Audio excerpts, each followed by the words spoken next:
Hello, everyone. Dan here from the Next Issue Podcast. On today's video, we'll be talking about the free comic book day special from Marvel, not the Blood Hunt part. We have a separate video for that, but the Uncanny X-Men preview that we have in this book.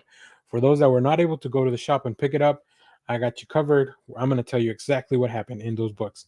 So let's take a look. So this takes place halfway into the book. So the first half is a little bit of advertisement and some of the Blood Hunt stuff. I went over that in a separate video. I'll make sure to link it in the description.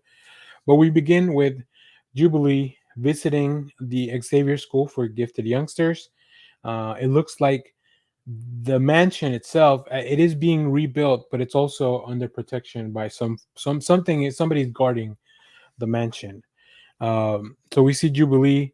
We're introduced to a few new characters that I'll go into a little bit more detail. Uh, but they are having some of their own machinations. We see that they have some mutants being held captive, including we see here Blob.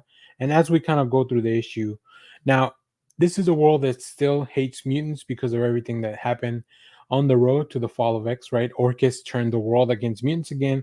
So some kids start pestering Jubilee. I don't know if they know she's a mutant or just because because she's out running around and they're just being assholes. But we end up at a diner where Jubilee is going in for a meal. We see that they're one of the servers is also a mutant, right? She's one of the mutants that really can't hide her abilities because it's a visual thing as well. She talks to her mom. Her mom talks to Jubilee about it, and then one of the really interesting things, and I'll make sure to get it here. Jubilee throws out like this symbol for mutants, which kind of looks like this. I don't know if this is an M in ASL. Maybe it is. If you know ASL, let me know.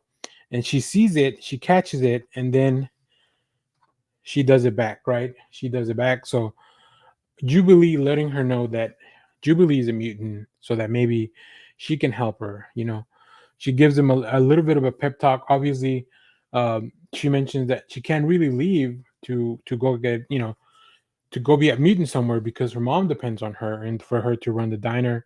So it turns out that those same kids that ran Jubilee over, or at least tried to run her off the road earlier, were here. Now she grabbed the hose, so it's not like Jubilee got water powers now. But yeah, she distracts them, right, to make sure to get their attention, and then of course Jubilee with her amazing powers. Now she has to send the message, which she's been told not to do because the mutants are not supposed to be running around right now at this moment, based on just the context of this issue. So that'll be really really interesting to see how Jubilee calls, I believe Logan. Yeah, she calls Logan, and she tells Rogue that she's in. So I think this is kind of how the team is going to come together. So we go back to see Dr. Ellis, who is here in the white coat. She seems to be the person running this little prison or whatever they have mutants captured. This appears to be Jean Grey, just based on the way that she's being held. So I believe that's Jean, just based on the hair and the color of the mask or whatever. But she's even going into an even worse place. So who is this mutant? Who is inmate X? Who do they have here? I have a few guesses. My thinking is that it's Xavier after everything that's been going on with the fall of X.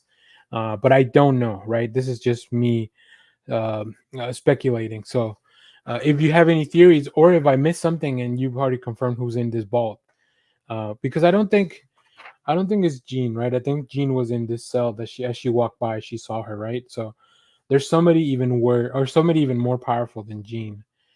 So here's what we see. The From the Ashes era will begin with uh, Jed McKay and Ryan Stegman on the X-Men book. Um, this is not Al Ewing. I'm not sure. I think it may be Al Ewing and Carmen Carnero on Exceptional X-Men. Gail Simone and David Marcus on X-Men. And we'll have some more titles coming in July. So very interesting stuff there. And then this one, The Fire Still Burns, by Gail Simone, David Marcus, and Edgar Delgado on colors. Letters by Travis Lanham. So there you have it. That's what you missed out on the free comic book day blood hunt slash preview for Uncanny X-Men. So Let me know what you thought about this story. Are you excited about the X-Men? If you missed out on getting some of these books, you can probably still go to your shop and try to pick up one up. A lot of the time, from the big two publishers, a lot of these stores end up having some more. I recommend you don't go try to like buy these online and pay a lot of money for them. They're supposed to be free. Hopefully, you can find one. So if we find some more at our shop, maybe we'll do some kind of giveaway or something. But either way, let me know what you thought about this story. Let me know what you think about the upcoming X-Men line. And of course, stay tuned. We have more comic reviews, trailer reactions, TV recaps, all that fun stuff in the channel. Thanks for watching, everyone. Bye bye.